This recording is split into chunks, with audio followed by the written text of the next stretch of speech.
Kuɗin aljihunku sun ragu? To ba ku kaɗai ba ne. Ga wasu nau'ukan abinci huɗu da farashinsu ya yi tashin gwauron zabi. An kusan shiga watan Ramadana kuma a Turkiya hakan na nufin mutane za su ci abincin gargajiyan da 'yan ƙasar ke so mai suna Ramazan pidesi. Ga kuma matsalar hauhawar farashin kayan abinci da ake fuskanta a ƙasar. Hakan na nufin cewa kuɗin da za su siya maka sunƙin burodi a bara yanzu sai dai ya siya maka rabi. Bari kuma mu je Najeriya inda shinkafa ta zama abincin gama gari. Amma yanzu farashin sayanta kusan ya ninka sakamakon tashin kuɗin mai da faɗuwar darajar naira.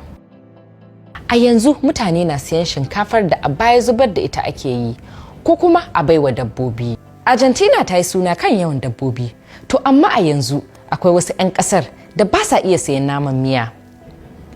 Taɓarɓarewar tattalin arziki ta sanya kashi 1 cikin 3 ne kacal na naman da kake siye a baya za ka samu a yanzu kan farashi iri ɗaya. Sifaniya ce ke samar da kusan rabin man zaitun da ke duk faɗin duniya, amma rashin ruwa ya shafi harkar noma. Hakan na nufin kuɗinka zai siya maka kashi 60 cikin 100 ne kawai na abin da za ka iya siya a shekarar da ta wuce. Akwai abubuwa da dama da ke janyo hauhawar farashin kaya a faɗin duniya. Idan aka haɗa matsalolin da sauyin yanayi da raguwar yawan kayan da ƙasashe ke samarwa, wannan mummunan lamari ne ga al'umma.